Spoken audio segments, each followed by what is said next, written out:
Well, good evening, everyone. I traveled to Israel in the days immediately following the horrific attacks of October 7th.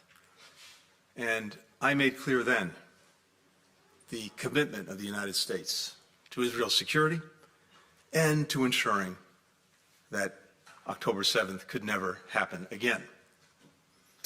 I also underscored Israel's moral, strategic, and legal requirements to protect civilians and provide humanitarian assistance to those who needed it. Now, of course, what happened after October 7th could have ended immediately if Hamas had stopped hiding behind civilians, released the hostages, and put down its weapons. But Israel is not Hamas. Israel is a democracy. Hamas, a terrorist organization. And democracies place the highest value on human life. Every human life. As has been said, whoever saves a life saves the entire world. That's our strength. It's what distinguishes us from terrorists like Hamas. If we lose that reverence for human life, we risk becoming indistinguishable from those we confront. Here's the current reality in Gaza.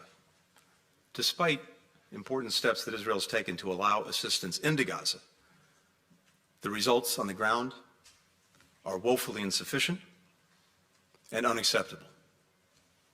100% of the population in Gaza knows acute levels of food insecurity. 100% of the population is in need of humanitarian assistance. And those working heroically to provide that assistance are doing so in great peril to their own lives. This week's horrific attack on the World Central Kitchen was not the first such incident.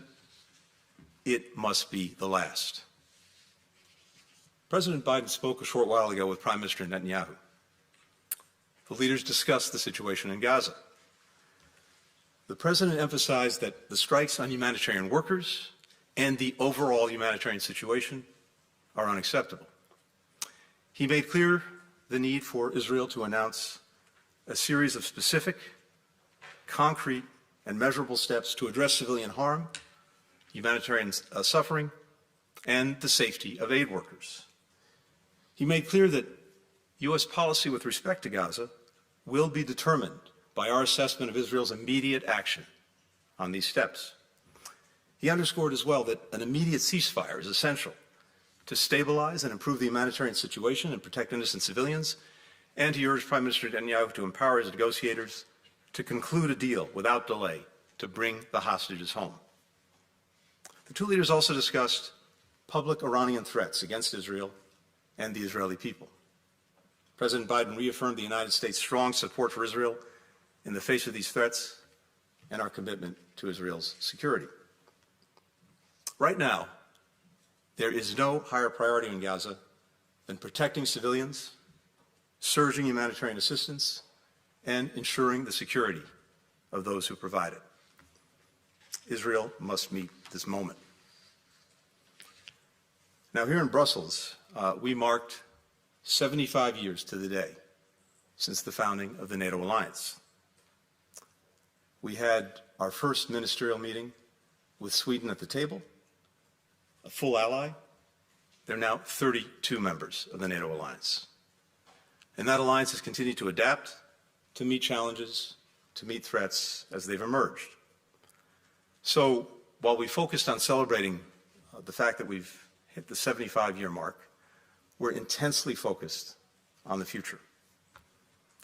We discussed concrete outcomes for the upcoming Washington summit in July, including increasing our support for Ukraine, strengthening NATO's deterrence and defense posture, in particular through boosting our defense industrial bases on both sides of the Atlantic, and deepening cooperation with partners, including from the Indo-Pacific. We also held our second NATO-Ukraine Council. We reaffirmed that Ukraine's future is in NATO. Our goal now is to create a bridge to Ukraine's full membership, offering additional support and greater cooperation as Ukraine makes the reforms necessary to join the alliance. Ukraine has made some remarkable progress in recent months. It pushed Russia's fleet back from the Black Sea, opening up shipping lanes to get grain to the world. And in fact, exports through the Black Sea now equal or exceed exports before the Russian aggression in February 2022. Ukraine is attracting more and more private investment, and it is valiantly holding ground on the battlefield in the face of an ongoing Russian onslaught. It's also making progress on governance and security reforms, which we discussed in our meetings today, including boosting resources for its anti-corruption institutions, increasing transparency and accountability for the military assistance that we're all providing to Ukraine. And I think this progress shows that Ukraine is taking our recommendations, the recommendations of all allies, seriously, doing the hard work to meet NATO's high standards. But we also know this: more aid is urgently needed for Ukraine. We heard directly today from Foreign Minister Kuleba. Every day without further assistance puts Ukraine's defenders and its civilians in greater peril. Our support is especially important as a number of countries are helping Russia build up its defense industrial base and continue to perpetrate its aggression on Ukraine. China continues to provide materials to support Russia's defense industrial base. The DPRK and Iran also providing support. And all of this is fueling Putin's war machine as he attacks Ukrainians and threatens European security. The United States has to do its part. Allies have been stepping up. They've been shouldering their share of the responsibility. There was just a few weeks ago announced another 50 billion euros in additional EU funding. They're making unprecedented investments in their own defense industrial bases.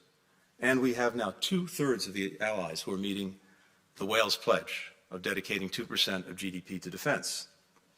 So more than ever, we have genuine burden sharing among the allies. And in the 30 or so years that I've been engaged in these issues, this is probably the best example of burden sharing that I've seen. The United States has made tremendous contributions ourselves, but it is imperative that Congress pass the supplementary budget request that President Biden has made. I know that Speaker Johnson committed to bring the supplemental to a vote swiftly. The message from Brussels is clear. That vote cannot happen soon enough. I also heard this from ally after ally. Our commitment, our engagement is indispensable for this alliance. I also heard the profound impact it would have on global security if the United States were in any way to back away from its commitments. I agree with that. And that's also a message that I intend to take back with me to the United States and to our Congress.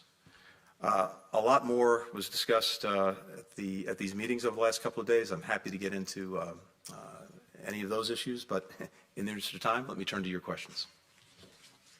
We'll first go to Courtney McBride with Bloomberg. Thank you. Good afternoon, Mr. Secretary. How viable is the proposal for a 5-year, $100 billion NATO fund to aid Ukraine and for greater alliance involvement in coordinating weapons deliveries to Kyiv? And is the U.S. willing to and able to contribute fresh money to that if it is a viable option? And then beyond that, is the U.S. among the allies who have committed further searching their own stocks for additional air defenses for Ukraine? And you just mentioned that U.S. policy on Gaza will be determined by Israel's actions in response to these concrete steps you're seeking. Can you clarify what sort of U.S. policy changes we might be looking at? Thank you. Thanks, Courtney. So first, in terms of funding for Ukraine, the most important, the most urgent thing is getting the supplemental passed. That would be the most immediate and most important source of the additional funds that Ukraine needs to help it continue to protect itself against the Russian aggression. Beyond that, we are, of course, talking to our NATO allies and partners about what they're doing, what we can do, what the alliance can do to make sure that Ukraine has the resources it needs, both in the immediate to address the critical situation now, but also going forward. Because while we're working to address these immediate concerns, we're also working together to build out Ukraine's force for the future, a force that can deter aggression and defend against it if it has to. More than 30 countries now have signed or are in the process of negotiating and signing bilateral agreements with Ukraine. And we're ourselves, the United States, working on our own bilateral agreement. But we're also looking at the role that NATO can and should play over time in supporting Ukraine. And this is an ongoing discussion that we'll have in the weeks ahead. And I imagine that you'll see something at the summit when we come together in Washington in July. In terms of stocks of equipment, supplies, yeah, one of the things we talked about today was everyone going back and taking an immediate and hard look at what can be made available. We know what the needs are: air defenses, artillery, munitions. So I believe, based on what I heard today, that everyone, including the United States, is going to double back and, as necessary, double down on finding the resources that Ukraine continues to need. And with regard to our policy in Gaza, look, I'll just say this. If we don't see the changes that we need to see, there'll be changes in our own policy. We'll next go to Medea Bagnoli from ANSA.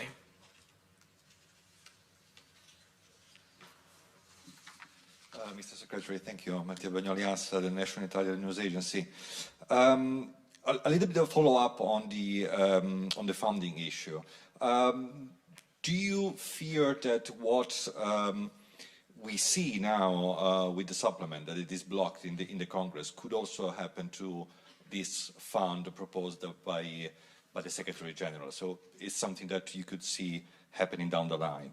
And secondly, if I may, we know that during the Ministerial you discussed also the future relationship with Russia. Can the West still do business with Moscow, so to speak, with Putin at the Kremlin, or a new phase is a prerequisite for a possible reset? Thank you. Thanks.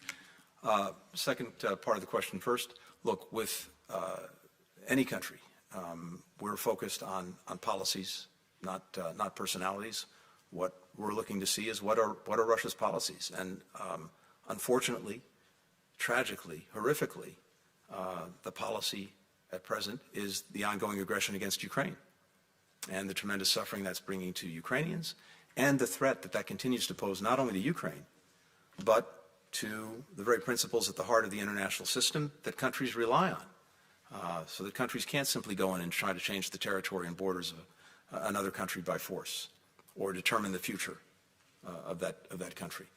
Because we know if we leave that unchecked, then would-be aggressors everywhere will draw their own conclusions. And that makes for a world that's even more violent, unstable, and full of conflict. So what we're focused on is what Russia is doing. And as I said, it continues to pursue this aggression against Ukraine. Again, with regard to funding, there are two things that I think are important. One, the immediate needs that Ukraine has to continue to resist effectively the aggression. That's where our supplemental comes in.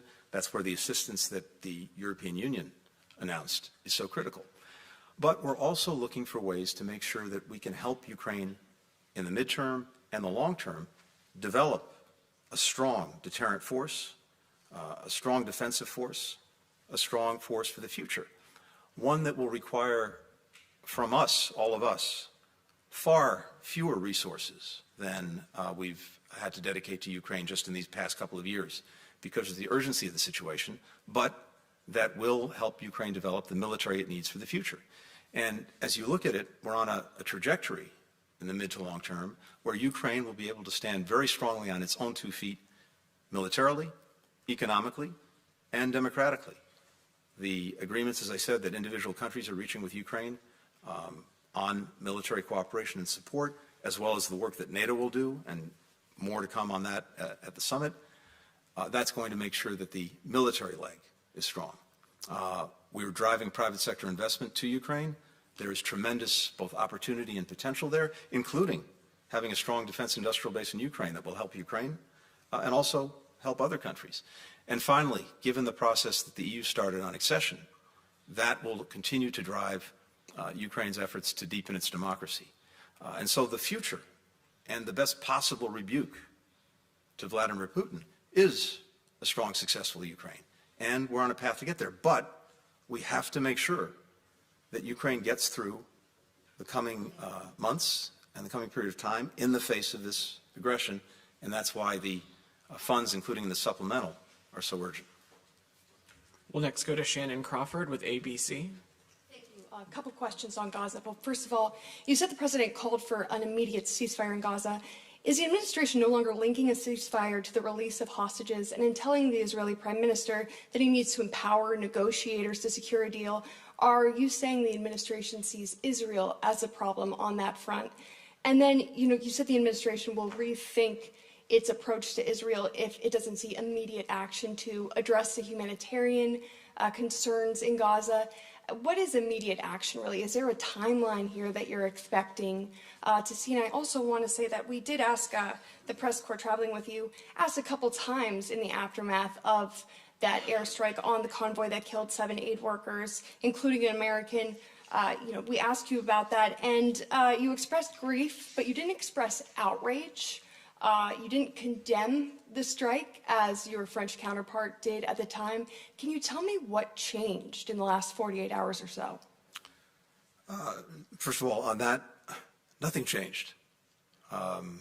When I saw the news of the strike, I was outraged, and I strongly condemn it. When I spoke to it the other day, others of my colleagues had been out. I was focused on the people, the individuals who had lost their lives, given their lives in service of their fellow human beings. That was what was motivating me in those initial comments, because it's so important that the world understand these are heroes. And what these men and women did, the ones who lost their lives in Gaza, as well as people working for World Central Kitchen around the world in so many places of conflict, is extraordinary and the best of humanity. And I thought it was important as well to put the focus on that, even as the administration spoke clearly about our outrage and our condemnation. So nothing's changed. I focused on the human beings involved. Our conviction remains that we need to see an immediate ceasefire to enable the release of hostages, but also to enable a dramatic surge in humanitarian assistance, as well as obviously better protecting civilians. Now, as I said, the President and the Prime Minister just spoke, but it's our expectation that Israel will and certainly should announce concrete, specific, measurable steps that it will take, and take as soon as possible, to make sure that there can be an effective surge in assistance, that it can be sustained, and that humanitarian workers and civilians are better protected. We'll next go to Nicholas Wallace with DPA. Thank you. The Secretary General's proposal for Ukraine would shift responsibility for combined aid from the US-coordinated Ukraine contact group and to NATO proper. So 2 questions. First, do you support that proposal? Second, how do you respond to those who say that this is Trump-proofing? Does it bother you that European officials are still talking about American leadership in terms of the former president and not the one who's been in power for the last 3 years and who wants to stay there for another term? Thank you. Thanks. First, what the Defense Contact Group has done is remarkable. And I think the work that Secretary Austin did in establishing the support mechanism for Ukraine, in bringing allies and partners together over these many months and coordinating their efforts has produced extraordinary results. And the question, I think, for us now and heading toward the summit is how we not only work, but strengthen the work that we're doing and that NATO's doing in that effort, both to meet Ukraine's immediate needs, and as I said before, to make sure that it's helping, and we're all helping, Ukraine build the force that it needs for the future to deter aggression and to defend against it. So these conversations over the last couple of days have been focused on exactly what we're going to do at the summit. We've begun a process among all the countries and with all the experts to flesh that out. We'll be using the time between now and the summit to do exactly that. I expect we'll have another meeting of the foreign ministers in Prague at the end of May. We look forward to a lot of work being done to design in detail exactly what the different roles are going to be going forward. And as to the second part of your question, look, all I can tell you is this. We're focused on the here and now, and what I heard again and again and again was the indispensability of U.S. leadership and U.S. engagement. And we heard that from ally after ally. We've heard that from our Ukrainian friends as well. And we know that countries within this alliance and well beyond the alliance look to the United States for that engagement, for that leadership. I think we've demonstrated it very clearly when it comes to Ukraine and the aggression that Russia committed starting in February of 2022, and we're determined to continue it. We're responsible for the here and now. That's what we're working on. We also want to make sure that as an alliance and as individual countries, we're putting in place what's going to be needed, as I said, to help Ukraine over the medium and long term, make sure that it can stand on its own feet militarily, as well as economically and democratically. So it makes a good deal of sense, especially given our commitment as well that Ukraine will become a member of NATO in the future, to have that bridge on the military side to make sure that there's a clear pathway, and with NATO playing the necessary role to help Ukraine do everything it needs to do to become a member of the alliance. That's what we'll be focused on, and you'll hear a lot more about that between now and the summit. Thank you, everybody. Thank you. Thanks, everyone. Thanks, everybody. Thank you. We're going to wrap.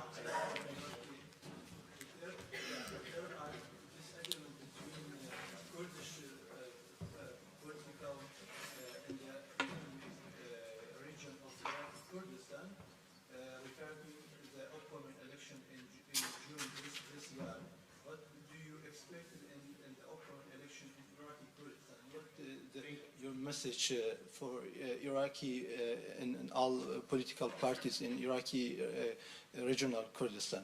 Well, we want to see elections go forward. We want to see everyone participate in those elections, and we want to make sure that people feel that they are well represented. And it's also vitally important that the relationship between Baghdad and Erbil move forward in a positive and productive way for all the people of Iraq, including the Kurdish region. And we're very focused on that in our conversations with the government in Baghdad, as well as with officials in the KRG. And again, elections, I think, are an important part of that. Thank you. Thank you. Thank you.